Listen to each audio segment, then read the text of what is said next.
I apologise to everyone. We're just having a few technical issues. Please let us know in the chat if the sound is still not working appropriately, and I apologise for all that loud feedback. So thank you again for tuning in tonight. So we've allocated a 90-minute session to talk through a number of the issues around coronavirus here in South Australia. Before we commence, I'll just like to acknowledge that the land we meet on today and where we are here for the AMASA offices are the traditional lands of the Kaurna people, and we respect their spiritual relationship with their country. And I'd like to first start with introducing who's here in the room. So we've had a couple of apologies tonight. We've got Dr. Louise Flood, the Director of the CDCB. We've got Dr. Chris Moy, AMASA President, and myself, Emily Kirkpatrick. I've now taken on the role with Dr. Danny Byrne as the GP liaison for SA Health in the COVID team, and I'll be taking that role on full time to help Danny cope with the huge influx of calls and emails that he had over the past week. And I guess he brought that on himself by giving out his mobile number too and personal email address to all of you. We also have Crystal Myers in the room as well, who's from Adelaide PHN, and thank you Adelaide PHN for hosting the webinar online today and for everyone coming together and collaborating. So the RACGP, the AMASA, the CDCB through SA Health, and also Adelaide PHN. So we'll start now with Louise, who's going to talk us through the latest updates from our last webinar. And just before we start, if you could post any questions you have in the Q&A, that would be great. I also have your questions from last time, so we're going to do our best to address those.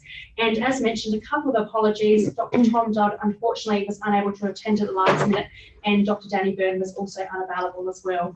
So we'll start with Louise. Thank you. Okay, hello everyone, and thank you for joining us today. So I'm the Director of the Communicable Disease Control Branch of SA Health. And I assume most people have already heard some sort of presentation on COVID, so I will just quickly go through some summary slides that have just been updated from what I had before. These are similar to last week. I've just, so we're talking about COVID-19, so it's coronavirus disease 2019 called COVID-19. It causes an acute respiratory infection, primarily with a fever and a cough. You can also get any other symptoms related to a respiratory infection, such as shortness of breath, sore throat, fatigue, and myalgias. It causes an uncomplicated upper respiratory tract infection, and in others it can cause a pneumonia and acute respiratory distress syndrome, sepsis, septic shock. And it's caused by severe acute respiratory syndrome coronavirus 2, SARS-CoV-2. I'm not just having difficulty moving the slide along. Okay, just need to. Is that moving? The slide won't needs to. Oh, I was just using the arrow. It's probably because I just clicked on the screen. Yeah, that should be. Okay, sorry about that slight technical hitch. So it's transmitted through the droplet route, direct contact with nose and throat discharges or contaminated objects. And in China, a large proportion of the cases occurred in families. It's not thought to be foodborne, but you can get it through fomites, so through, in that route, but not through food itself, as in foodborne route.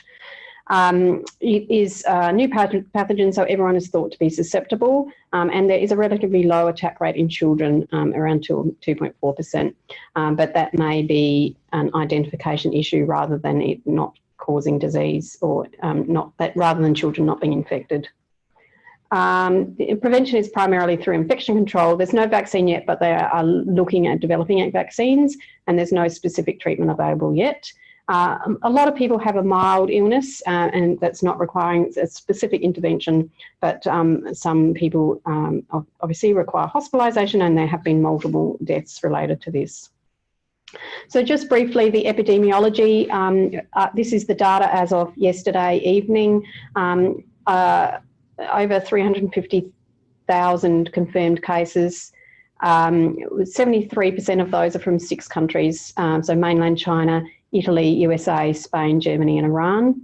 Over 16,000 deaths, with a large portion of those from just the 4 countries of Italy, mainland China, Spain, and Iran, with a case fatality rate of approximately 4.5%.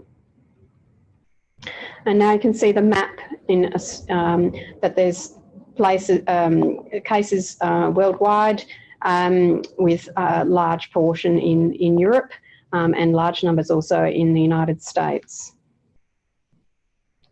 The epidemic curve from the WHO region, so that's now really reporting by regions, and you can see initially it was all in the Western Pacific with the cases in China, and now a large proportion of the cases are in Europe and in the Americas as well. And you can see the steep increase in cases over the last few weeks. So as far as Australia is concerned, these are the data as of yesterday evening. So if you look in Australia, over 2,000 cases, with around over 1,000 overseas acquired. And then and you can look across the country where there's been 8 deaths in total.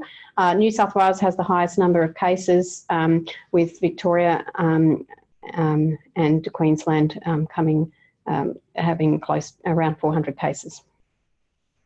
In South Australia, this is the data as of yesterday. There were 170 cases in South Australia. We're up to, I believe, 197 now. Now, if you look at how it's reported, so locally acquired, overseas acquired basically means they acquired it overseas. A locally acquired is a contact of a confirmed case. So when we're talking about locally acquired here, it's talking about locally acquired as in acquired in Australia. So if you look in our South Australian data there, we've got 5 being locally acquired with an unknown link. And some of those people have travelled interstate and then come back with it. So we're pretty sure they got it in those states, in other states, as in one of the eastern states, but we don't have a specific person that we know they got it from, and that's why that's 5, and that's a little different from what we're reporting in our media, where we're reporting there's 1 case in South Australia that has we don't have a link with, and that's someone who had travelled, hadn't travelled, but they had had contact with some people who had travelled overseas, and there was then that family became unwell and had a COVID-like illness, but was not tested whilst they were unwell, and so and as we don't have a serology, we don't know if they were the cause, because so that testing was negative, but it was after the illness had resolved. And we do have a reasonable number of cases that are still under investigation. So looking at the epidemic curve, you can see a large number of cases that have been occurring recently compared with what we were having earlier in March. There's been a big increase. And that's really why we're getting more extensive control measures being put in place. So talking about assessment, so assessment can be done through a GP. There's clinics now. We've got clinics in quite a few places as listed there. And there's also drive-through clinics. So drive-through clinics don't provide an assessment of the person. You need a path form, but they're not really assessing the person, whereas the clinic and the other clinics do a bit of an assessment. The home testing is still available, but it's only small numbers and it still needs approval through CDCB. And emergency departments obviously are still available for people who are very unwell. So this is unchanged from before. So it's you can do an initial assessment with standard contact droplet precautions. You get the patient to wear a surgical mask. That's really, really important part of protecting yourself is source control. So putting a mask on the patient so that if they cough or sneeze, they don't, that's contained. And also ask the patient to use cough etiquette. Social distancing is also important. Use a single room with the door shut, and disposable eye mask, long sleeve gowns, gloves and eye protection. When you take your gloves off, make sure you use hand hygiene, use alcohol-based hand rub, or if your hands look dirty, then you need to use soap and water. Infection control, when you're actually taking the specimens, if the person has no or mild respiratory symptoms, then you can use a standard contact and droplet precautions, that is a surgical mask, and you stand slightly to the side of the patient with single room with the door shut. If you are taking specimens with someone with severe respiratory symptoms or frequent coughing, that's when you need to use your airborne precautions. So a fit-checked P2 or N95 mask in a negative pressure room with the door shut, or if you don't have one of them, you need to use a single room with the door shut and leave it vacant for 30 minutes. So infection control, so avoid your aerosolizing procedures, use your hand hygiene and that source control, as I mentioned before. Respiratory hygiene stations are also useful, and encouraging the isolation and social distancing. So who to test? Now this is updated today. There's been a change in the national recommendations regarding this, and as sometimes our state recommendations are a little different from what is nationally recommended, so we do put out a public health alert when our recommendations change, more than just a very slight change. And so a public health alert is going out this evening. So it is quite complicated now. There's quite a few different groups of people that are recommended to be tested. So in the 14 days before someone is ill, if they've had a contact with a close contact, if they've had close contact with a known case, or if they've had international travel, or if they're a cruise ship passenger or crew, or if they've had interstate travel. So if they have one of those epidemiological criteria, as well as having clinical criteria. So if they have a fever or a history of fever or an acute respiratory infection, then they should be tested. So the difference with that criteria compared with the national recommendation is that we're recommending testing people who have travelled from interstate, because there's a lot more cases and there's community spread in some of the other states. So that's the first criteria for a group of people who should be tested. And then we also have people who have, when there's been 2 or more cases of a compatible illness that have occurred in high-risk settings. So these high-risk settings are aged care and residential care, military operational settings, boarding schools, correctional facilities, detention centres, and rural, Aboriginal and remote communities. Aboriginal, rural and remote communities.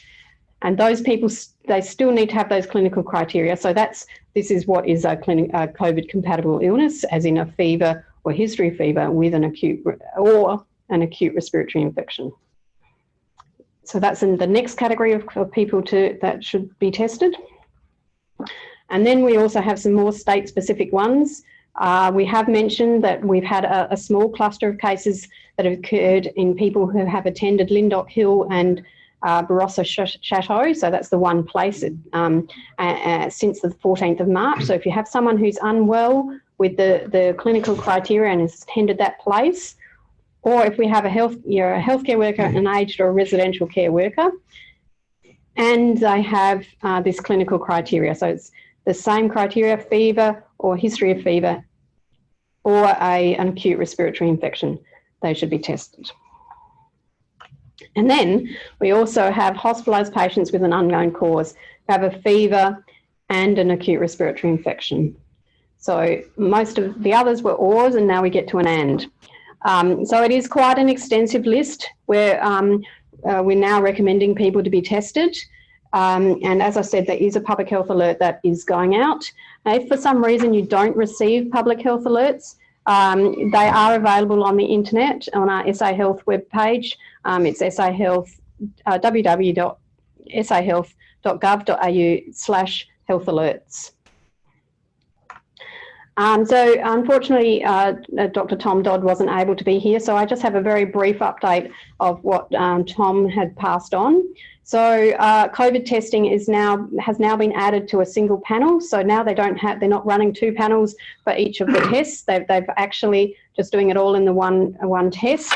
And so to make sure that the COVID testing can fit on that panel, they've taken off parainfluenza and pertussis. So they're no longer in your standard panel when you ask for respiratory viruses. And if for some reason you think that your patient has one of those pathogens, you need to ask for that specifically. The results take approximately 20 hours from when the lab gets the specimen. And just as far as testing numbers, they've tested over 19,000 patients, so that's around 10,000 per million population. Now, there's limitations to swab supply, so just be careful with your swabs, manage them carefully. Don't have more swabs than you think you will need, and they are looking nationally regarding swabs, and so that we have enough. And shall I say, SA was really good with this for a long time, that we were always using a single swab. Some other states were using 2. So isolation, there's still a large list of people who are recommended to be isolated. So it's all travellers who have left mainland China, Iran, South Korea and Italy, as well as all other countries from the 16th of March. So people that meet those criteria need to be isolated for 14 days from departure of the overseas country. In addition, if someone is a close contact of a known case and they have not used adequate PPE, they need to be isolated. And sorry, I just note there I've got the old name for COVID. Sorry about that. And also people, now we have new restrictions regarding, so people who have travelled from interstate, those from the 24th of March, people, so as in yesterday, people must be isolated if they've travelled from interstate for the 14, they have to be isolated for 14 days. And there are some exclusions to that, such as people who live right next to the border. And also people need to be isolated if they have been being tested for COVID whilst they're awaiting results. So if you have someone who you think might have COVID and they don't fit into one of the requirements to be isolated, as listed above, and you're testing them for COVID, you need to isolate them, and they need to know they need to be isolated at least until those results are back. Obviously, if the results show they're positive, they need to be isolated for longer. But if you have someone who you test and it comes back negative and they don't fit one of these criteria above, then they could be released from isolation in most cases, unless you have a really strong suspicion for some reason that that person has COVID. In most cases, when you do a single test, that would be sufficient to say that person doesn't have COVID. Can I ask you a question there, Louise? I just had a number of people quickly typed in response to interstate travel. Is there a certain number of days that we're putting for interstate travel, the past 7 days or 14 days? We've changed it to 14 days. For last time when we put it out, it was 7, but we are being consistent, which was partly because we were just a bit concerned about the lab capacity and that sort of thing. But we're now making it in line, which makes a lot more sense of making it 14 days, which is what we think is the most common incubation period. So if they haven't got sick in 14 days, they're most likely not going to get COVID. Thank you. And so just explaining what isolation is, that means stay at home. Only the usual residents who live there should be in the home. There should be no visitors, and practice social distancing in the home. So that's at least 1.5 metres away from others. It's best if that person, if they're able to, they should use their own bedroom and their own bathroom if possible, and minimise interactions with face-to-face interactions with other people in the home. If they do need to seek medical care, they should wear a mask if possible. And there is a fact sheet for that. And if you have someone who is isolated just whilst they're waiting the results, so they don't fit into one of the criteria of needing to be isolated for other reasons, then it's really, really important you tell them of their test results so that they can be released from isolation. So other updates is COVID-19, as I have said previously on other presentations, is a notifiable and a controlled notifiable condition. It is now able to be notified online. I've put a short link there, but it's also in the public health alert when that comes out. It has a different link. This is a bit.ly link instead of the longer link, but both should work. So infection control is really, really important. That wash, wipe, cover message, covering your coughs, washing your hands frequently. Contact tracing is really important. CDCB is really busy with this at the moment, trying to interview patients and their relatives, find out where they've been, and getting those close contacts into isolation. Social distancing has been very topical recently, really trying to encourage the Australian population to social distance. So that's minimising crowding, having your 1.5 metres at least between people, minimising your touching, so no handshakes, hugs and that sort of thing. Encouraging people to work from home, encouraging your online shopping so that people can minimise that crowding. So there have been quite a few control measures introduced nationally, and some are also state specific. So no non-essential gatherings that commence from midday 23rd of March. So things like no pubs and clubs. Pubs and clubs can't be open, gyms and sporting venues, cinemas, casinos, restaurants and cafes, but they can do takeaway. Religious gatherings, except very small events.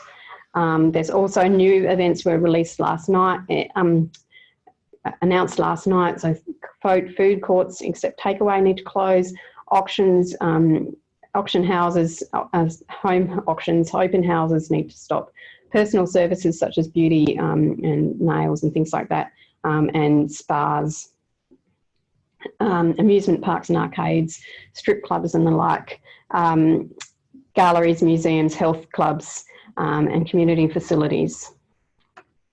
There are also limitations on various events such as weddings. They can only have 5 people, funerals can only have 10 people, and they also need the social distancing. Hairdressers can only have very short appointments, and that will be interesting to see what happens with that in the next few months as far as everyone's appearance. And boot camps and personal training, a maximum of 10 people. Indoor gatherings, essential things, workplaces are able to continue, and also healthcare settings, pharmacies, food shopping, schools and unis, and public transport and airports are allowed to continue. Outdoor, a maximum of 500 people, but with all these things, they're encouraging the social distancing of at least 1.5 metres between people, encouraging good hygiene and facilities for hygiene, such as sinks and rubbish bins and things like that, and frequent cleaning of your surfaces. Aged care, there's also restrictions there. So there's restrictions on visitors and staff, no recent overseas travel, no fever or acute respiratory infections. They need to be vaccinated against flu when the vaccine is available, and no recent contact with a COVID case. There's limitations on visitors, and there are some exemptions. So there is information on the SA Health website and the Commonwealth Government website. This information is changing very frequently, so you need to keep on checking those websites for the updates. Encouraging testing, treating and isolating, and encouraging the infection control messaging. And there's some websites. That's it. Fabulous. So we'll hand over to Chris. Did you want to say anything at all, Chris, on... Yeah, Louise, can I ask you a question? Because I've actually faced this case just recently of an individual who had come back from interstate, and I actually did the swabs, came back negative, and then they were sort of rumbling along unwell, and then they got sick at 7 days, like sick, short of breath. Negative swab. My feeling with this individual, I was still concerned she was still isolating because she was sensible. I felt that she would be reasonably high candidate for a clinical diagnosis of COVID despite a negative swab. Is that a reasonable assessment? Look, I suppose the thing is we are trying to control this outbreak. So we do need every doctor to be sensible with their patients. If you're concerned for some reason that your patient has COVID, even if you've had a negative test, yes, you can repeat it, or you can isolate them as well. So we do want to make sure we control this outbreak. But is that pattern quite common? That it's the 5 to 7 days. People tend to get sick, yes, about a week after their illness starts is when people would tend to, in the second week of illness is when people would tend to get more deterioration. But quite a few people are having really quite a mild illness. They don't even realise that they've just got a bit of a cough, and that's about it. And that, I think, makes it harder to control because people don't realise that they're sick. Great, thank you. So common sense, basically. Yep. Yeah, and watch out for the late presentation. Thank you. Look, yeah, Chris Moore here. I'm just to take you through some practical stuff probably. I'm going to be pretty brutal about stuff like I normally am. There's the flow chart, which you saw last week. Look, that's no longer relevant because the criteria have changed. But look, the main thing I would strongly suggest you is go to Health Pathway South Australia, which I was mentioning last week. This is a site where we're trying to put all the bits and pieces together, including all the stuff I'll try to deal with tonight on this website, because it's all, it's a good place to have everything in one spot, and it's useful for a whole lot of other things as well. So please consider logging in and getting if you haven't got one, go to the Health Pathways South Australia project site and get yourself a password, or if you've already got Pen on your clinical software, you can do it directly from Pen as well. Okay, so you won't need a password. Now, the next thing, just news, so the stuff I'm involved in, it's the MBS telehealth. So there's been a couple of changes already. So the last week, there was a group that you qualified, that you could see. Now what's happened since the last meeting is the fact that vulnerable doctors who are 70 years or older, or Indigenous and age over 50, if you're pregnant or you're a parent of a child under 12 months, and that's a parent, or immunocompromised or have a chronic medical condition that results in increased risk of coronavirus, you can actually see all your patients under MBS telehealth at this stage because of the risk. So that's important. Now, just to tell you that at the moment there's been an announcement that the criteria are going to expand, so we've been working on this, and the aim has always been to get to a point where we minimise the risk in a health facility, so to minimise. And the aim will be, although we haven't exactly seen the form of it, it's going to be, I think, at the end of it, it's where all patients can be seen if it can be done by telehealth.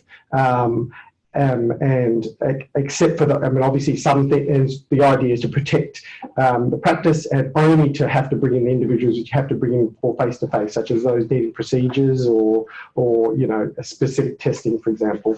So look out for that. That'll probably happen over the next few days. Now, on the telehealth items, you've seen these are the standard time-based telehealth items. Most of you, I think, will be familiar. So you've got the telehealth and the telephone items.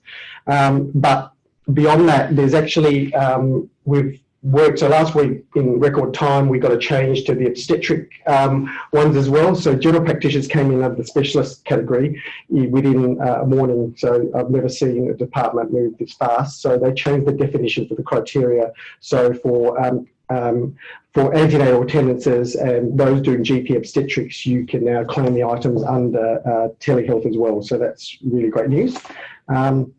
So the other two things that people have been concerned about throughout all this has been the consent issue, because how do you get consent? Because technically under the MBS, the consent is that you have to get an email consent, or you have to get a form signed, which don't sound like very good.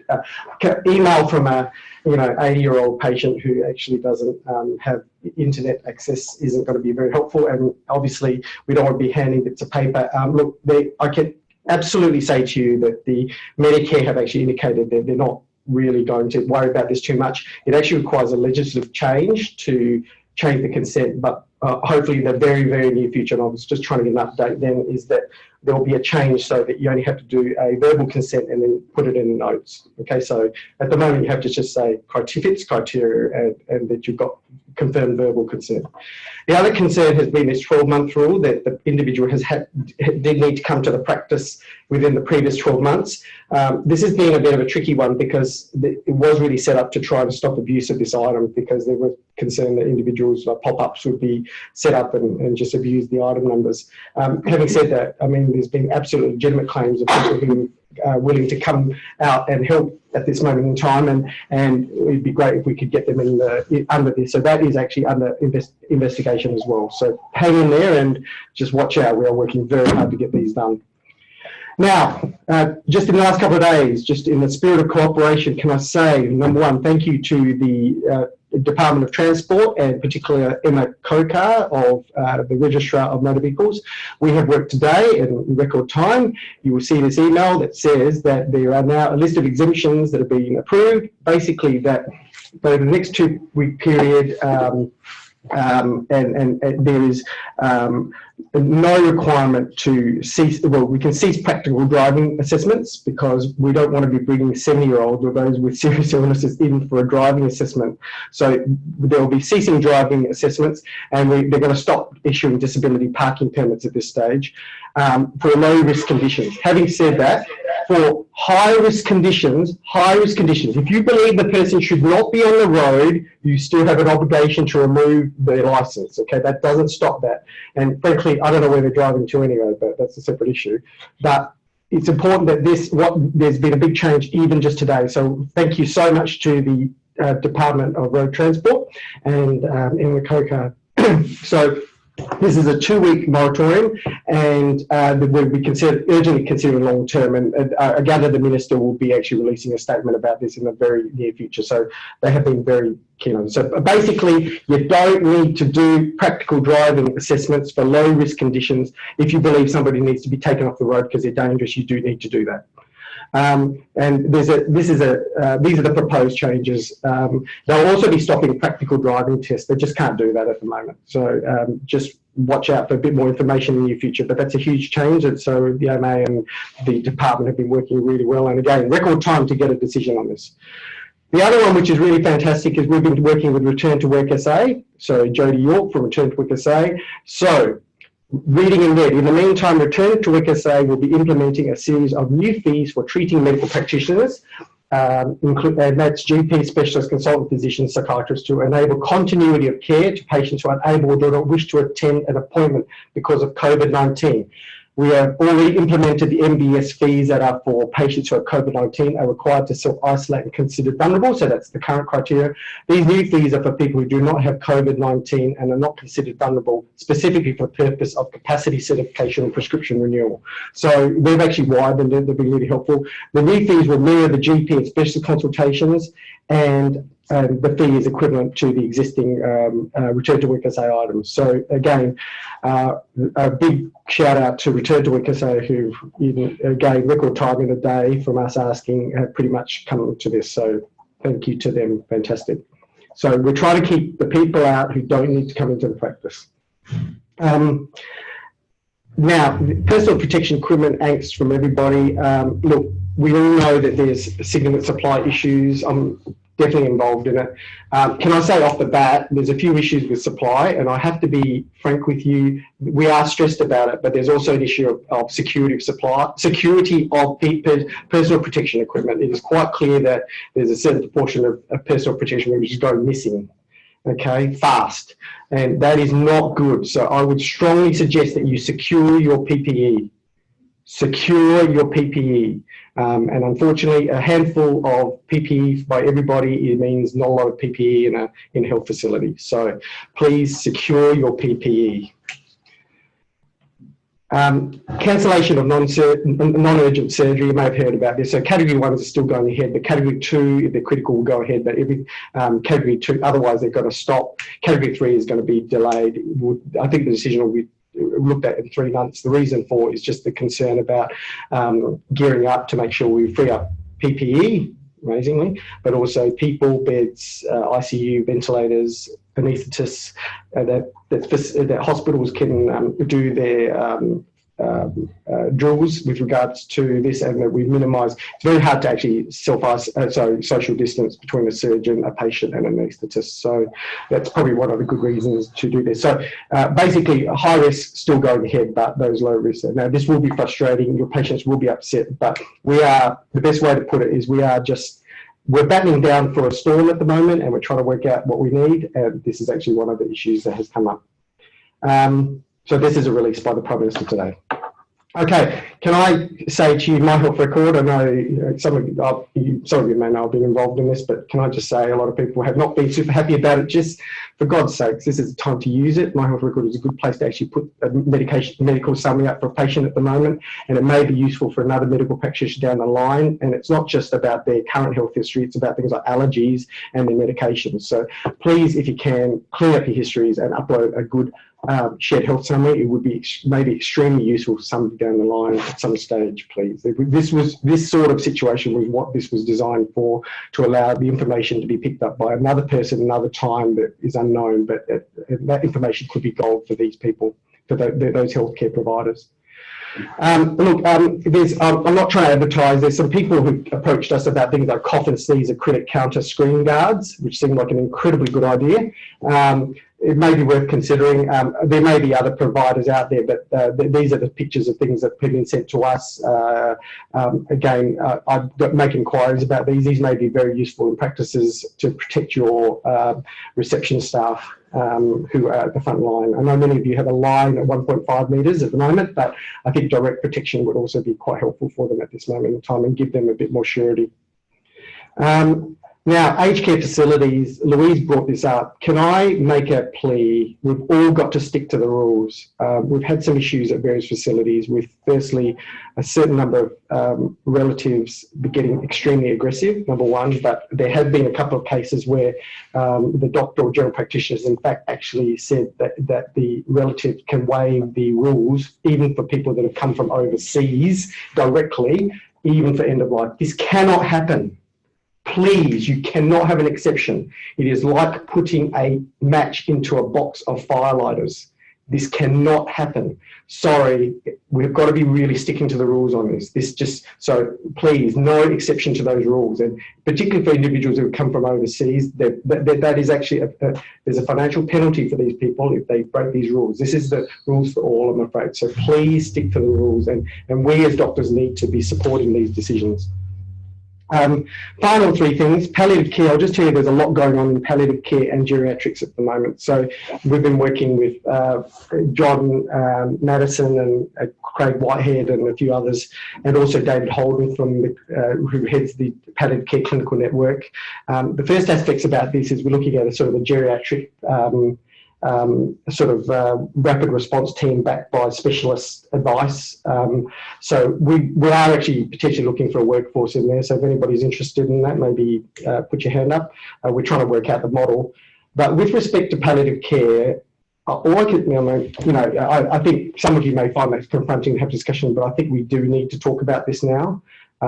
There are, unfortunately, in the older age group, that is going to be the single group that is going to be the highest risk. And some of them, unfortunately, if it gets into a facility particularly, or even at home, they are going to die. I mean, their death rates are clearly the highest. So we do need to talk about palliative care. So David Holden is currently working very quickly to find a more simplified model of care for palliative care. Off the record, I suspect we're looking at a single contact point, but also, there is this palliative care referral, and they're on the line if you need to, and the contact numbers are there. We'll send this out.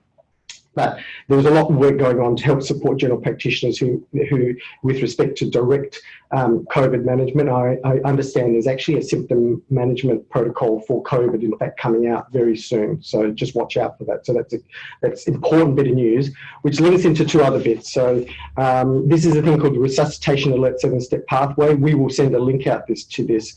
This is the community version. And some of you may have seen this before, especially if you worked in hospitals in South Australia.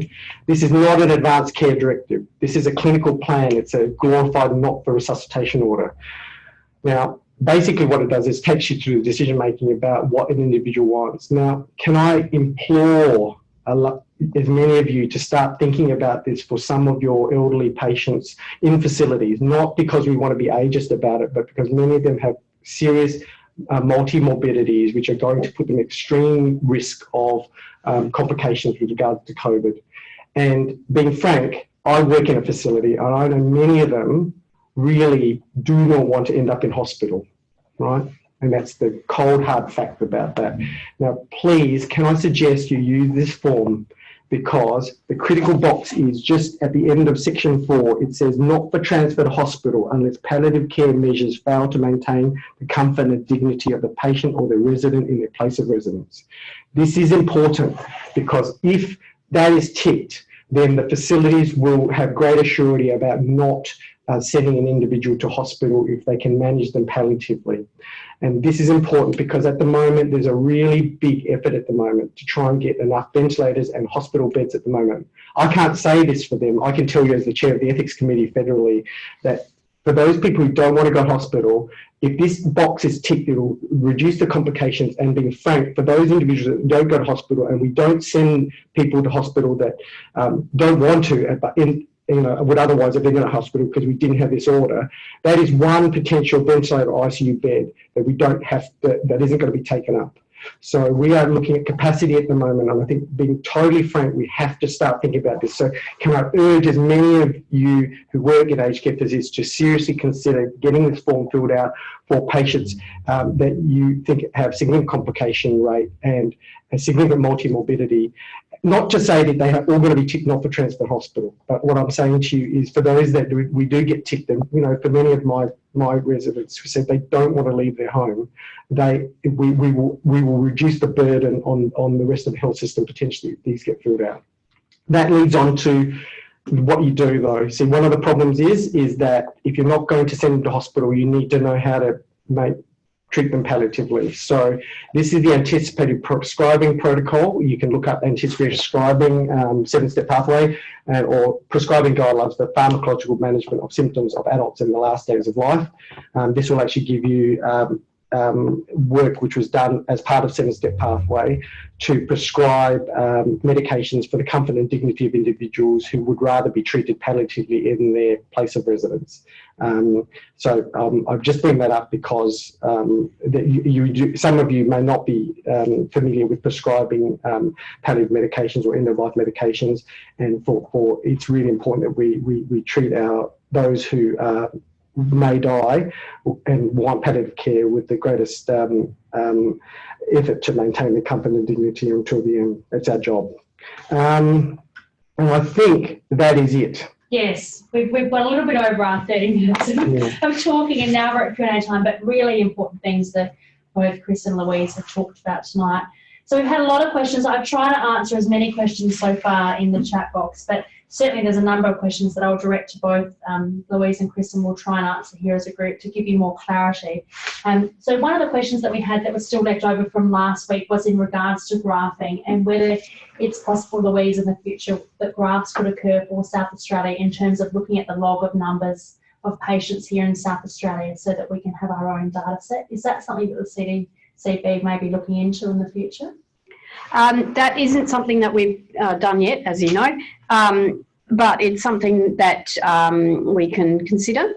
Yeah, we are. There is I'm sure you know about the dashboard in general, and it's something we'll think about it. Thank you. And there's been a number of questions in the chat around, swabs, and one of the questions has been, there's a comment that came out around preferably sending the swabs to SA Pathology in the liquid medium rather than using a dry flock swab.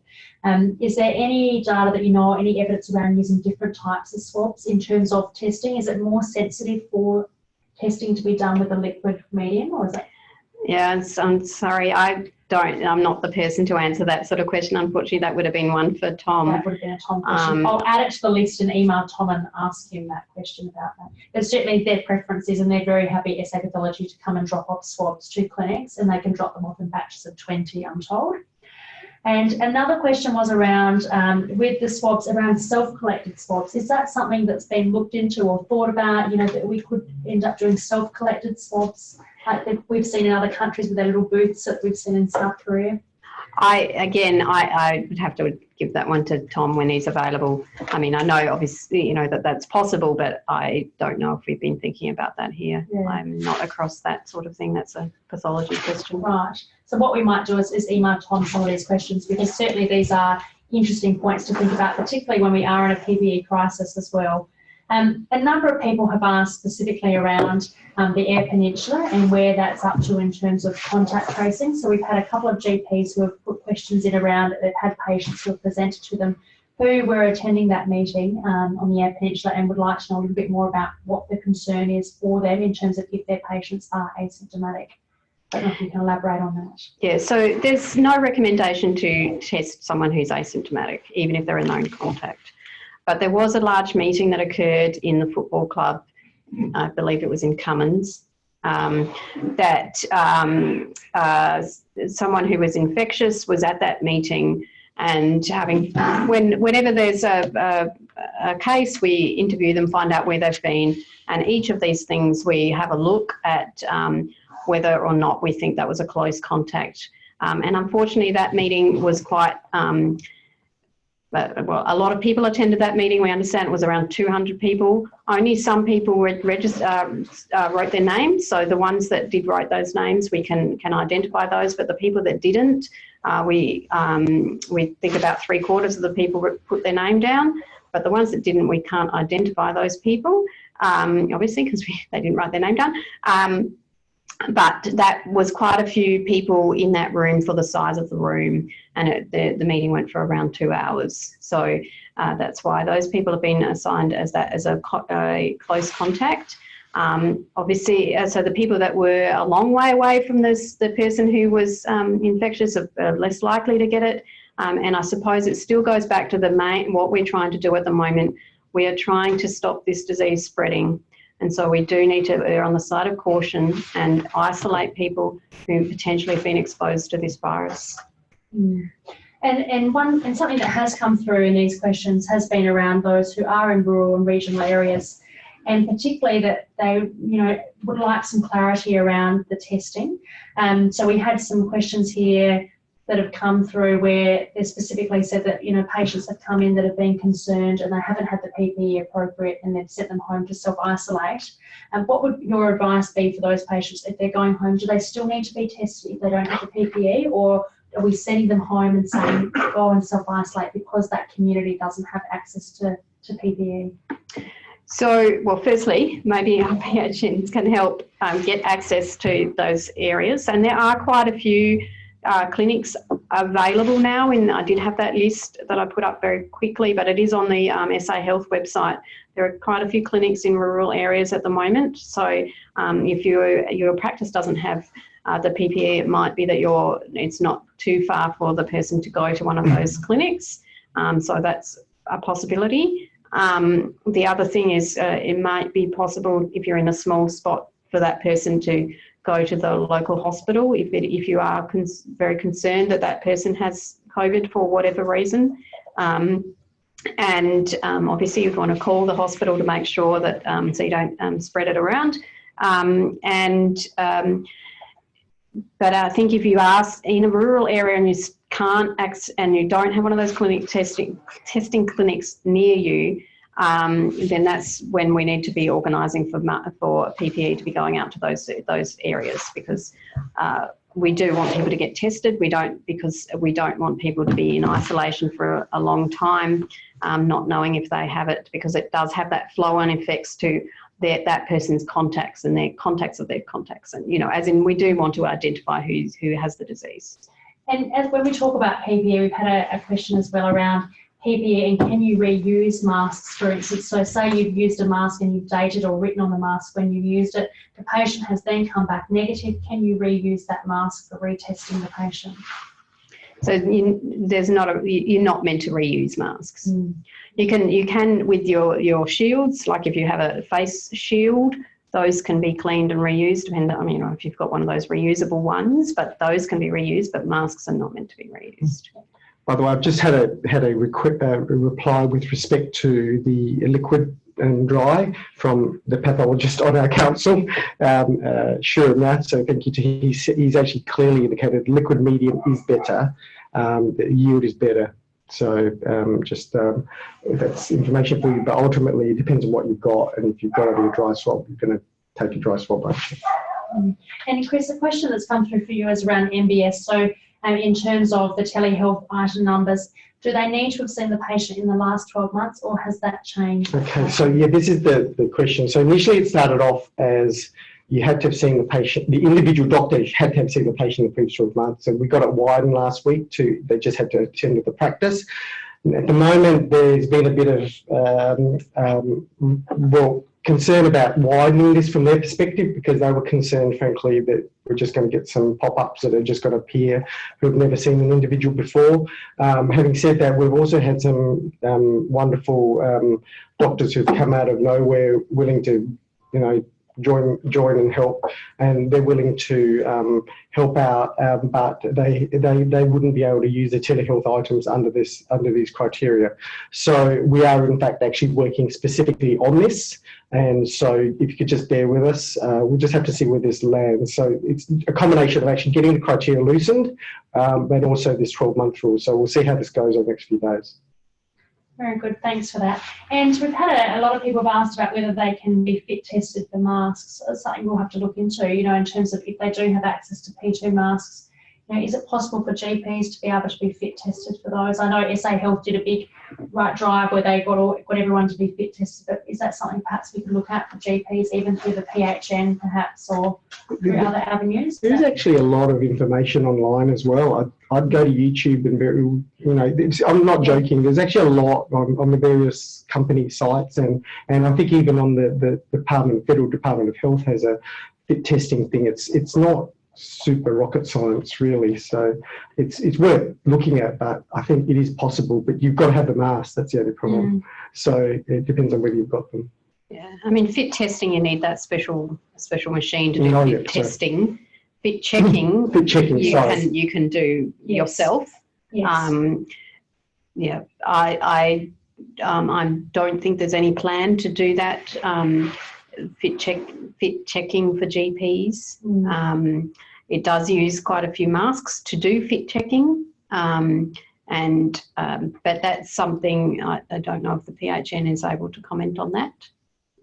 I mean, my question would be is, realistically, unless you're treating somebody really sick, are you going to be doing that? I mean, most of the really sickies you're going to send on anyway. Yes. And so realistically, I mean, the ones who I think we need to start thinking about, are they going to wear those? Are those individuals who potentially going to work in aged care facilities and go into aged care facilities, or who actually deal with individuals who are actually really sick?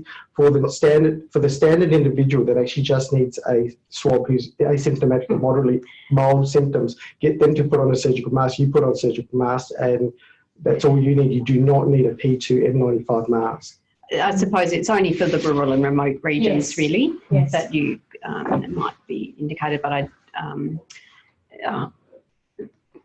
Yeah, and I guess this comes again back to the same discussions we've had around PPE. A lot of people are asking around, if we had access to PPE, should we be wearing full PPE when we're seeing patients in our clinics? If we had access to it, would that be the gold standard for patients now coming into the clinic because of potential risk for community spread?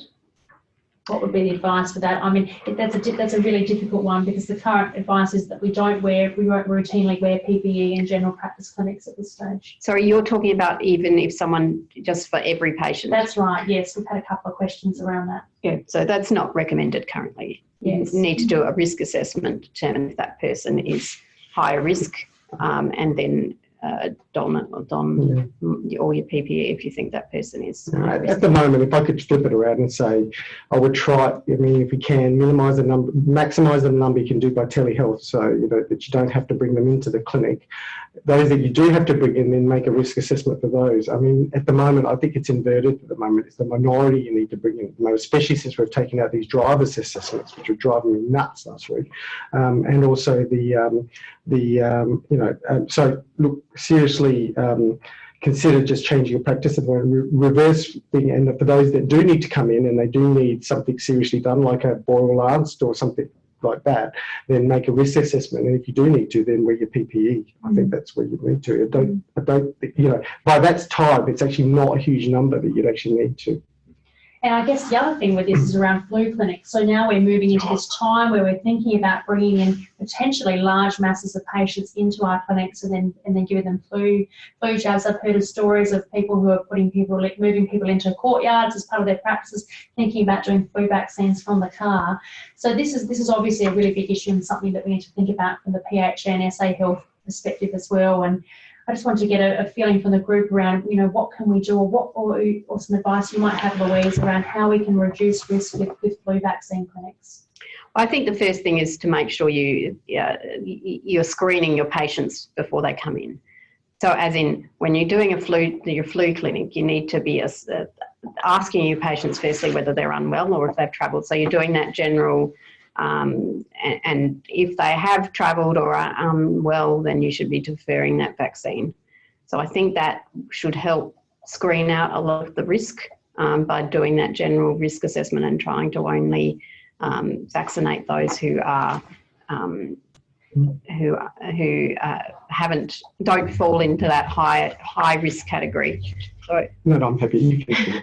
I think I was. Oh, okay, look, can hey, this is the time, I think last week I said, this is the time we all find a way.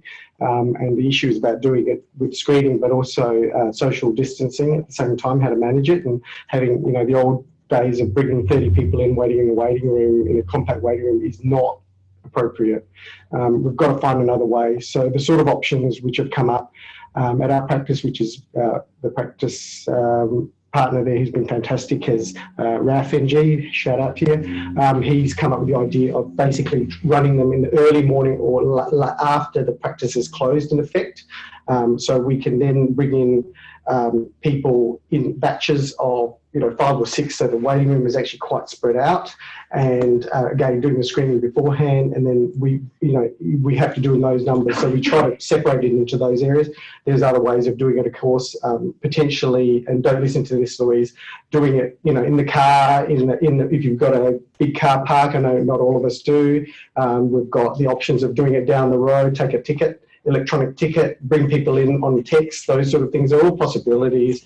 I just think we've got to find a way. We've just got to be ingenious about this. If you've got any great ideas, please feel free to share them, because this is where, I don't think we can, this is not a situation we're all going to be spoon-fed. We've got to find a way. We've just got to use common sense. So if I could just suggest, share some ideas if you don't mind, but some great ideas have already come out along the way of what I've seen. I just might do a bit of a plug that the flu vaccine, you can order it now. So put your orders in.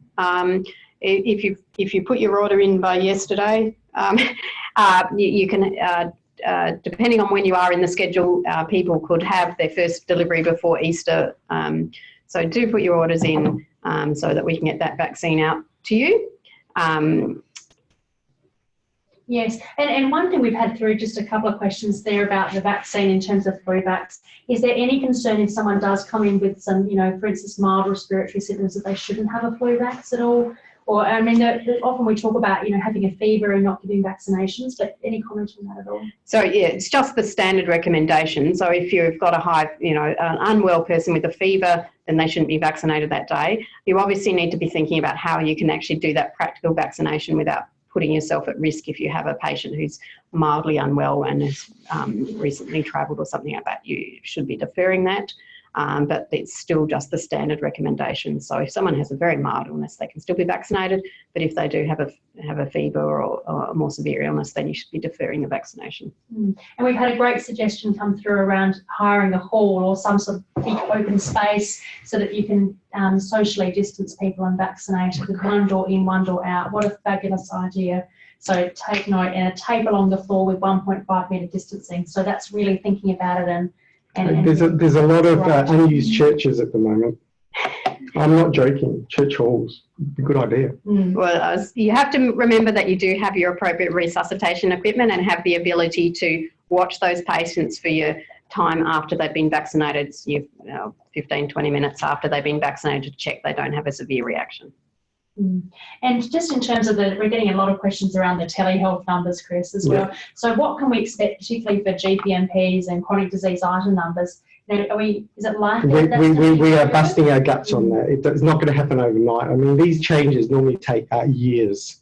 So the fact that we've had these changes in a few days is unbelievable. But no, we understand. I mean, the first priority was to actually just keep work practices working at the moment and normal workflows happening. With my understanding is all those are still potentially in play and very much considered, but they are not as important because they're not as urgent at this stage. I mean, possibly with allied health, but just at the moment that we've got to sort out the actual main item numbers, and I think the spreading up so that we minimise contact is the critical thing at the moment. So we understand it, but this is what as we go into battle and try and get these done. But these don't normally happen that quickly, so we're super happy with where we've got so far. Yeah, and I mean, we're certainly hearing about children as well, and that people are worried that children are going to be coming into clinics touching everything. Is there any hope at all for children being included in those item numbers, Christian? No, they'll be taken out completely. So just understand where we want to be next week, hopefully after the 30th, is basically anybody that doesn't have to come in, right?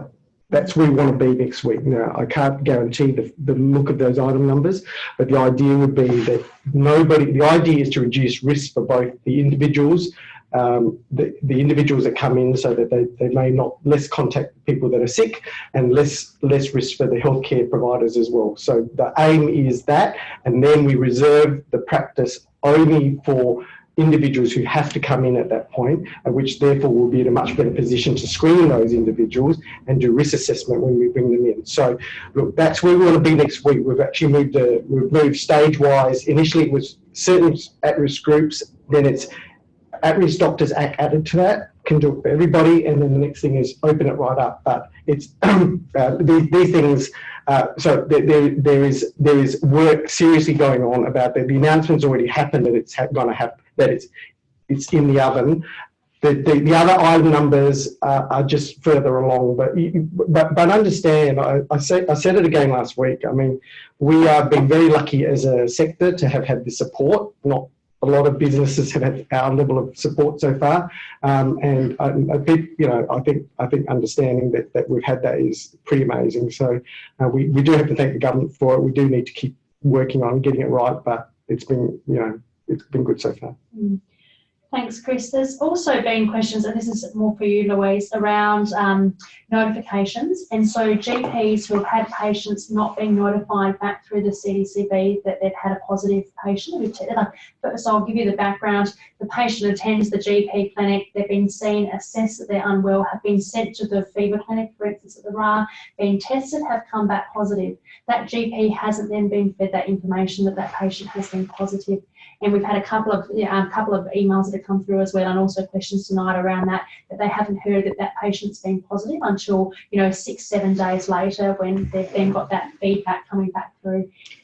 I don't know if you can comment at all on that process. Most of I'm not sure how those ones have slipped through, but the clinic, the requests when I've seen them, they will usually have the GP's address there as a copy, a CC, so that the GP should be receiving results. Yes, so would that be up to, for instance, the patient going to that clinic and saying, this is my GP? Yes, I'm not sure how that's happening, but I've seen a lot of them are going to, the GP has been CC'd on that request, so that the results should be going out to GPs. Like whenever you go to a specialist or whatever thing, and a specialist orders a test, it gets CC'd. Can I just make a comment? Yes. Look on your My Health record. Yeah, but that's still 7 days though. No, it isn't. For those ones, wouldn't it? No, 7 days is for the patient. Not for the provider. If it goes up, it's for us. It should be quite quick. And in fact, I've actually looked them up that way a couple of times when the download has actually not worked. So My Health record automatically uploads SA pathology results to My Health record. So have a look in My Health record. It's a bit clunky, sorry, but we're working on it. Things happen, take a while, but it's a way of finding it. Yeah, I think too, on top of that, Chris, is we've had some feedback that pathology forms have been missing details, which then makes it very difficult for that recontact. And we did put something out in the bulletin that the PHN's been sending out daily around, please make sure you're using the right forms, please make sure your details are on there, and please make sure your patient's details are up to date and correct. And It just makes it a lot easier to close the loop. Yeah. And put the clinical details as well. It's more helpful. Yeah, it is the ones that are coming through clinics. We get the results, and they do have GP names, CC'd. So I think that might have just been a few that sometimes slip through the processes where or maybe the patient couldn't remember their GP or something like that. Yes, and it's interesting you say, thank you for bringing that up, Crystal, as well, because Tom Dodd was saying as well how important it is that you must put the patient's mobile telephone number on the request form. Really important to have accurate information so then the CDCP can do contact tracing. Now, a few questions that have come through is around this loss of taste, loss of smell that's come out over the last few days. What's the thought process behind this, Louise, in terms of, are we using that as a criteria at all that this could be asymptomatic spread? Actually, it is something that we got one of our group to do a lit review on, but it came back to me today and I haven't had a chance to read it. So let me see. Perhaps this is something we can put in one of our GP updates then. That's great. I've had a chance to read it, because I mean this has been quite topical. It's been on the radio. It's public knowledge, you know, that there's been this evidence that's come out around loss of taste, loss of smell in asymptomatic spread.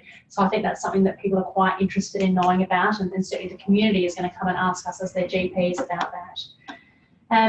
The other thing that we've had a number of questions in here around is testing for patients who present who do not meet the criteria for coughs and colds, and wondering, you know, should we still be ordering a respiratory panel because we know COVID is going to be added into that panel? You know, and is that why we are seeing such a huge number of tests being done here in SA? So is there a position on that? I mean, we're always going to find that GPs are going to continue to test because, you know, we have this clinical worry and fear that this patient actually does have COVID and they've picked it up in a low risk patient with low symptoms, low fever, those sort of things. But is there a position at all on that, Louise, in terms of testing those patients? Sorry, I didn't hear the beginning because I was a bit distracted by looking at my... It's all for that adding, the fact that we're adding this in, you know, we're finding that GPs are definitely ordering more respiratory viral PCR tests than what we would do. If you look at the data from last year, you know, astronomical changes. So we're really trying to limit it to those groups because we do have that limitation on swabs. If everyone orders tests outside the guidelines, then we'll start running out of reagents. We'll overwhelm SA Pathology, and your testing, the time to results will increase. So we're trying to get that balance of making sure we're not getting communities, widespread community spread, but also making sure that we are, you know, keeping within our resources, because this may go on for some time. So we need to make sure we still have the resources when we need them. And bottom line is, I think we've actually got it pretty right. I mean, most people are sticking mostly to the rules, but we're doing a little bit outside. There is a bit of common sense. I've had one person like one day out of the number, and they, you know, you've got to actually use common sense on this, I think. But I mean, you don't want to be doing it for every single cold because you're burning not only swabs, you're burning reagent and you're burning PPE. And that is a huge problem at the moment. So I don't think you should try to stick to it. Really, South Australia is done, you know, I mean, last week it was double that of any other state. What we have is a much bigger visibility pretty much than most other, well, I can't think of many other places in the world that have this level of visibility. So we've done really well. So well done to SA Health and the GPs who've done the swabs, but we really do have a huge supply problem on those other issues, so we have to get the right balance. So a free-for-all on testing would be a huge problem the other way. But could I just raise one thing, that pertussis is no longer on that panel. So if you have someone that you know, has a pertussis-like illness, make sure you do ask for that specifically. Because we don't want to miss pertussis. We do have low levels of pertussis at the moment, but we just, you know, that's something that can cause deaths in babies, so we want to pick it up. So if you've got someone with, you know, your post-tussive vomiting, that type of thing, make sure you test them for pertussis. But it does need to be asked for specifically. And another, we've had a few around the symptoms as well, still around coronavirus, in terms of, you know, nausea, diarrhea. Are we seeing any changes in the presentations of patients with COVID? So it is predominantly a respiratory illness. So the main symptoms are your fever and cough. But with any, you know, humans are, you know, we're unique. Each person can have, you know, you can have slight variations in what will occur. And some people have had a bit more of that diarrheal illness, but that's unusual. Most people have a respiratory illness with your fever, your cough, or your cough, shortness of breath, sore throat, sneezing, myalgias, headaches, those sorts of acute respiratory infection symptoms. And in terms of the period prior to being infectious, is it still thought to be 24 hours prior to developing symptoms? Yes, it's still thought to be 24 hours. Thank you. A few questions have come through around treatment options, and we've seen that Danny Burns sent around the paper and information around different treatment options that weren't effective for COVID. Clara kind of just had a question here around, is there any evidence for using that? Are you able to comment at all on that, Louise? Has there been any progress in this space at all? Not that I'm aware of. I'm still no proven treatment as far as I'm aware. And the same as well with, there's been comments around using ACE inhibitors and ARBs. That was particularly sort of by all the media in France when that was discussed. But has that been something at all that we've, given any thought to, or any more evidence that's come to light around using ACE inhibitors or ARBs, or concern around that? I think that was more the risk of increasing, but yes, I think yes. I think various groups with respect to hypertension and cardiology have come out very clearly. The risk of stopping these medications is far greater than that of actually pulling people off at this moment in time. It's a very difficult moment. So there's no recommendation, and I'm still on my Carvacil, so I haven't switched. Without evidence, there's also talks around statins being protective as well, Chris, so that would be something It's okay. as well. I'm on the statins, so I'm all right. I'm balanced. So we're just sorted. The other thing has been around, Louise, and this will be for you as well, have there been any positive results coming from low risk, low yield patients that have been coming through, particularly those who've met criteria but have been low risk in their symptoms and perhaps, been going back into the community for home isolation? Are we seeing many of those patients here in SA at the moment who've had low disease risk in terms of, mild symptoms of COVID, then going home and self-isolating at home and being managed through the home hospital and the home system? Are we seeing much of that here in SA? So most of the people cases that we're getting through now are being managed in the community and not going to hospital. We now have this new system where they're actually getting assessed by a GP on the telephone, I believe. Well, as in it's not face-to-face. And assessing them and assessing how sick they are and whether they actually need a physical assessment or whether it can just be done on the phone, as well as assessing the risk of their home, as well as is it safe for them to be isolating in their home, or do they live with high risk individuals who are at risk of severe disease if they were to get COVID. And that is to help relieve pressure on the hospitals, and also most people, I'm sure, would prefer to be at home rather than hospital if they're unwell and only mildly unwell. So that is what is happening with most of our new diagnoses. They're being managed in the community. And in terms of those patients who are advised they do need to self-isolate, so for instance, they've come back with a positive result, is it enforced, that they have to self-isolate? Like, say, for instance, we hear from the GP, we hear that patients then gone to the chemist, they've gone to the shops to get their food and their positive case. Is there a role for law enforcement and police becoming involved in those situations? So we are, I'm not sure if it's commenced, but it'll be commencing shortly if it hasn't already happened, in the process of putting legal orders on people who are cases. And so that, yes, if we find out that people are not isolating when they're meant to be, it would be good to let us know, because we are trying to enforce it. Because, as I've said before, we're trying to stop the spread of this illness.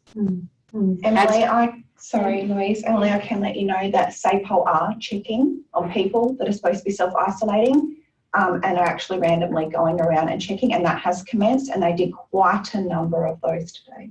Good. So that's really good to hear. I think as well for GPs, if we're worried that a patient is not going to self-isolate, and we had an email today come through to us at SA Health around that the patient was not doing the right thing and going home and self-isolating. What can we do about that? Can we call up the police? Is that reasonable? Yes, you can. So we do have confirmation to please ring the 131 number. I know that they're looking at a dedicated phone number, but please, no one ring 000. That they've been actually getting quite a lot of phone calls around people not self-isolating who should be through 000, and that's really not the right mechanism. So please dial the 13 number and contact SAPOL if you know someone should definitely be isolating and they're not. Thank you. So I guess that's really helpful for us if we are worried about those patients. In terms of isolation, if you're a direct contact of a direct contact, that's a bit complicated, but what would your advice be? And this is particularly in regards to those patients who are in potentially, in a rural setting or a regional setting, and they've had, have had contact with someone who is a direct contact. What are your thoughts on that, Louise? So there's no recommendation to isolate if you're a contact of a contact. Unless you fit into one of the other reasons that you need to be isolated. So if you've recently travelled or that type of thing. This is the degrees of separation from Brad Pitt thing. And the problem is how far do you go? We're all going to be related to somebody who's got a contact. I think the thing is that even if you're 2 degrees away, the odds of you then passing it on if they're asymptomatic are hopefully going to be relatively low. I mean, it's possible, but it'd be very low. Once they become symptomatic, though, it's a completely different thing. That first contact. So they've suddenly gone into the other category anyway. So it's important. And I mean, the questions coming through are all around these issues as well. There's just so much uncertainty. I mean, we've had a number of people saying, what's the evidence around asymptomatic community spread? Do we have any data on that yet? And it's really difficult, isn't it, Louise, to be able to say those sort of comments and be able to comment on that when we are doing such widespread testing. Yeah, it is difficult. As I said last time, several times in the presentation, this is a new infection. We don't know that much about it. It's only been around for just over 2 months now, or coming up to 3 months. So that's not very long to get scientific data on something. So we don't know what proportion of people get their infection through asymptomatic transmission. As in transmission from someone who is asymptomatic. But the recommendation at the moment is that the infectious period starts potentially from the 24 hours before the person first develops symptoms. How much is spread in the asymptomatic period, we just don't know. Thank you. We've had just lots of questions as well around, so one we have is around cleaning protocols. Has that changed at all in terms of what we should be doing with our rooms afterwards, leaving the door open for 30 minutes, wiping down surfaces? Is there a protocol or some approach that we should be taking with this? So as far as leaving your room open for 30 minutes, that's only if you've done a swab on someone who's a high risk individual, as in someone with severe disease, and that's when you should be only doing that if you have your P2 or N95 mask. There are recommendations like fact sheets on our website regarding cleaning, and I would suggest you have a look at those. I'll switch you back to Health Pathways SA, which will link you directly into those, not those specific things, but that's where you can get a lot of the resources. Thanks for that, Crystal. Really onto the health pathways. Are they being updated daily at the moment? Yeah, they are being updated as fast as they can. It's just because, as we've all found, that there's actually lots of different sources of information. Some of them are common, some are SA Health, but some of them are SA Pathology.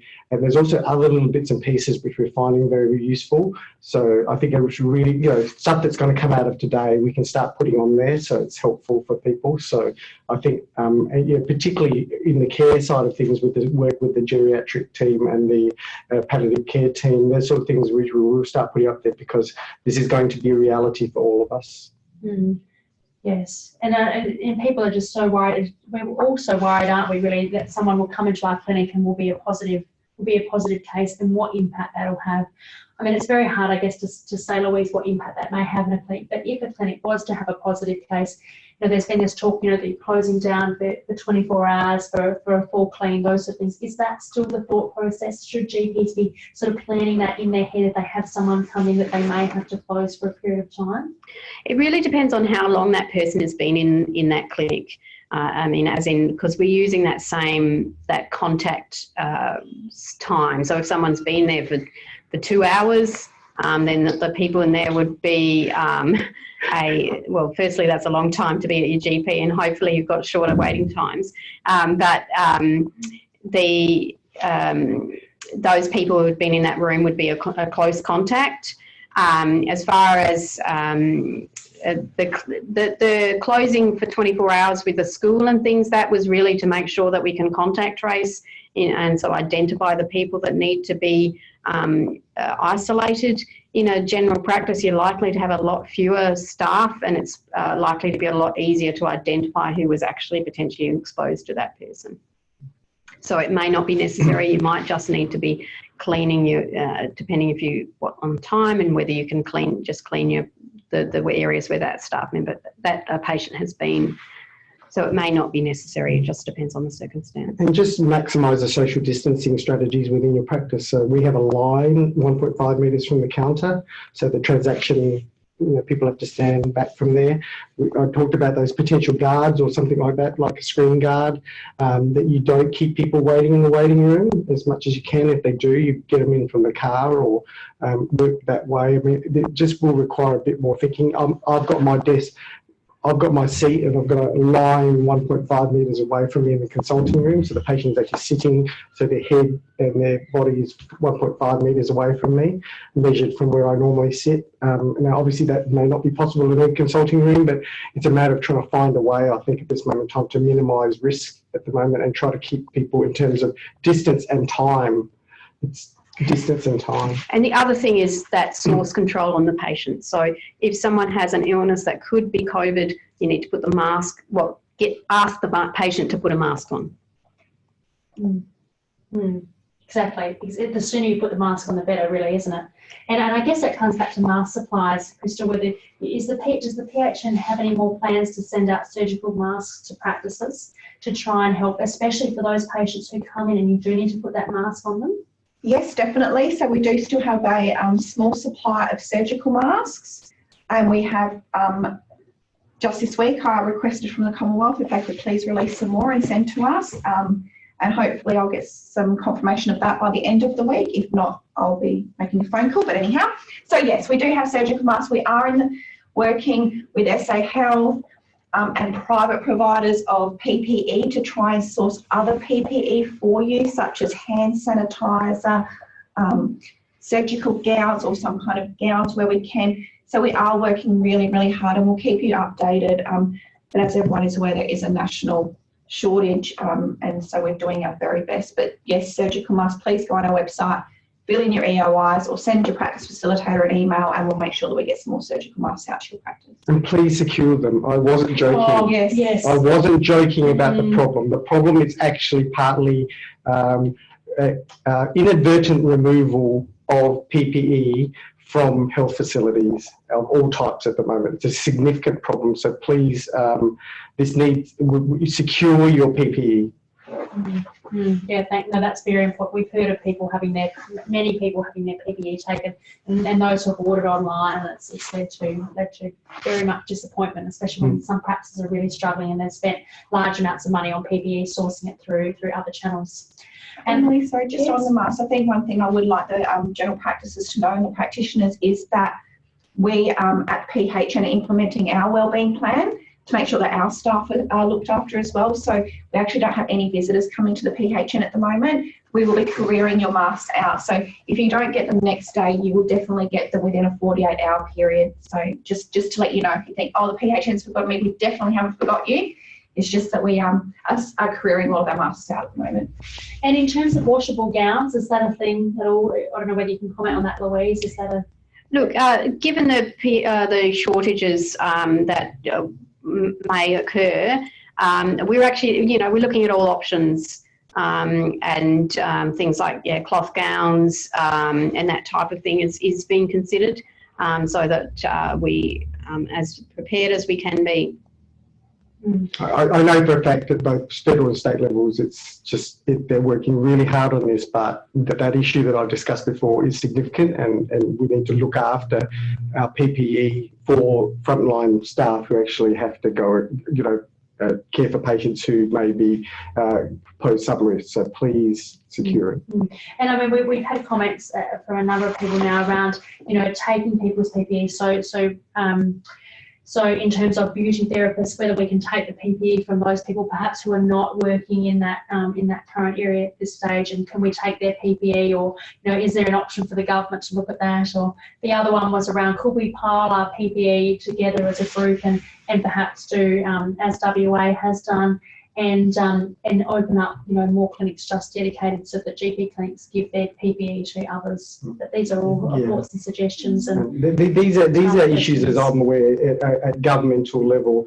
There's been every manner of trying to get these PPE. So I wouldn't. I think all that sort of thinking has already occurred. So.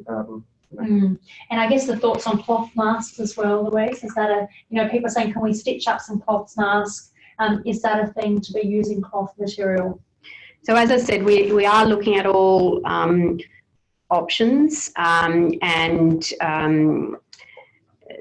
but they're not currently recommended. But we are looking at to make sure that we have thought about all the things that we could possibly do, so to make sure that healthcare workers are protected. As this outbreak unfolds. And I apologise, I haven't mentioned as well around the testing kits. And so we did have a couple of questions early on back around the new testing kits. And is there, are we going to see any changes with the testing in terms of, faster testing times at all, or more widespread testing? So, I mean, SA Pathology are looking at, point of care testing and, all those sorts of things. We to try and investigate to make things smoothly, as smooth as we can. But for a more detailed response, you do need to talk to SA Pathology, not to me. Just had a query on my phone, Louise. What's the definition of for exception of a small gatherings in a religious gathering? Is that the? So just that small gathering, so, as in if you're just having 2 or 3, a small number, then I don't think it actually specifies, but it's just, I'm assuming that it's a small number, like you might have in a house or something like, 5, 6 type thing. And we've had a question come through around self-isolation, now the new requirements. If you travel from interstate, you need to be in isolation for 14 days. I just want to clarify, we've had a couple of questions on this around the dates for that. So yes, conflicting. So it was recommended from as soon as the Premier gave the announcement, which was 12:22 on Sunday afternoon. It was recommended from that time. So if you arrived any time after that, but it's mandated from 4 p.m. on Tuesday. Yes, so there's that window period of time where people came back in, where some are self-isolating, some are not in that time period. So it's recommended that anyone came in after 12:22 should self-isolate, but they if they choose not to, they can't be fined or anything like that. But anyone who comes in after 4 p.m. on Tuesday, if they are found to not be self-isolating, then they could be fined or charged because they're breaching the requirement to be isolated. And I guess those travellers who have tested negative, if they've come in, for instance, they had some symptoms and were tested and they came back negative, do they still need to self-isolate for 14 days? So it's the same as the recommendations for overseas travellers. So even if you've been tested during that 14-day period and you test negative, you still need to self-isolate. It might be that your symptoms and your illness is not yet developing, and that you might be getting one in a few days and your test is just negative because you've tested too early. Yeah, that's challenging, isn't it? So we're coming right to the end of our question time. I would like to just say, please do email questions or concerns that you do have. You can still use Danny's email address. He's now got an official SA email address, daniel.byrne@sa.gov.au or danny.byrne@me.com, and we will be looking at those questions over the next few days. I'm very happy to provide you written responses back if we can get that information. There's been some really key things that have come out. I think we need to have a little look and think about our pathways and how we're managing the rural pathways, particularly for testing, because that seems to be a big issue with lack of PPE, and also around the CDCB in terms of the notification. So we'll just have a look at that from our perspective as well to see if there's something that perhaps we need to be a little bit clearer in thinking about whether we need to use the My Health record a bit more freely to make sure that we are getting those positive results back. So I wanted to say thank you so much to Louise and Chris and Crystal for giving up your evening. It's been a 90-minute webinar, so it's been yeah. Chris wants. Yeah, I just got to say that like South Interstate, like South Australia has talked about glowingly about us being a fair bit ahead of the other states, and probably that's why you sense a level of calm here that in some of the states you're not seeing, I'm afraid. Look, all I can say is that I know everybody has some daily frustrations, but the sense of people actually within SA Health and general practitioners doing their bit and looking at what they can do rather than what they can't do has been palpable here. So I would just encourage you to stay. We really need that spirit of cooperation here and patience. And also, as I said, I think things like the 7-step pathway and that sort of thing appropriately done in certain facilities, I think is really important now, because every bit we can do can actually help the rest of the health system function properly. So every brick in the wall helps as we get ready for this storm.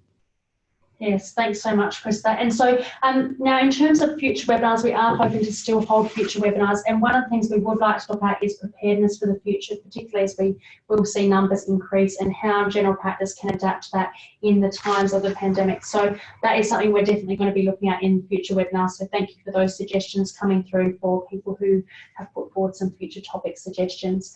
So again, thank you so much for joining us tonight. Please send us emails. This webinar has been recorded and will be available and sent out through the PHN.